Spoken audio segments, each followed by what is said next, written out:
بسم اللہ الرحمن الرحیم۔ ہم کے پہلے شعر کی تشریح ہم پڑھنے جا رہے ہیں۔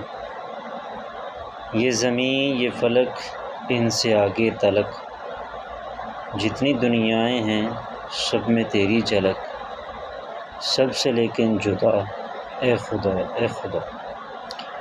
یہ پہلا شعر ہے۔ اس میں شاعر اللہ تعالیٰ کی حمد و ثنا بیان کرتے ہوئے کہتا ہے اور اللہ تعالیٰ کی تخلیقات کا تذکرہ کرتا ہے، اور ان تخلیقات میں سب سے بڑی تخلیق زمین ہے اور آسمان ہے۔ اور شاعر کہتا ہے کہ اے میرے خالق و مالک، یہ زمین و آسمان اور ان سے آگے جتنے بھی جہان ہیں یہ سب تیرے ہی تخلیق کرتا ہے، اور ان کی تخلیق میں تیری قدرت کاملہ کی واضح نشانیاں موجود ہیں۔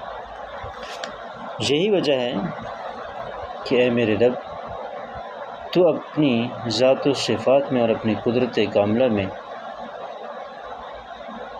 سب سے جدا اور منفرد ہے۔ اور دوسرے شعر میں شاعر کہتا ہے، ہر سحر پھوٹتی ہے نئے رنگ سے، سبزہ و گل کھلیں سینہ و سنگ سے، گونجتا ہے جہاں تیرے آہنگ سے، جس نے کی جستجو مل گیا اس کو تو، سب کا تو رہنما اے خدا اے خدا۔ اس شعر میں شاعر اللہ تعالیٰ کی تعریف و توصیف اور حمد و ثنا بیان کرتے ہوئے کہتا ہے کہ اے میرے خالق و مالک، یہ تیری قدرت کا کرشمہ ہے کہ ہر صبح جو ہے وہ ایک نئے انداز سے اور نئی رونق کے ساتھ اور نئی خوبصورتی کے ساتھ طلوع ہوتی ہے۔ یہ بھی تیری قدرت کاملہ اور تیری ربوبیت کی واضح نشانی ہے۔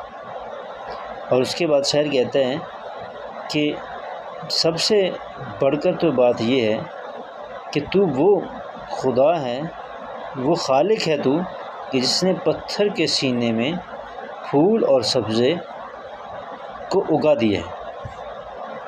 یہ تیری ہی قدرت ہے، تیرے سوا اور کسی میں اتنی طاقت اور ہمت اور قدرت نہیں ہے کہ وہ پتھر کے سینے میں سبز اور پھول اگا سکے۔ اور شاعر کہتا ہے کہ اے میرے رب، تیری اس عظیم تر تخلیقات کو دیکھنے کے بعد کائنات میں ہر طرف تیری تعریف، تیری حمد و ثنا، تیری مدحت کے چرچے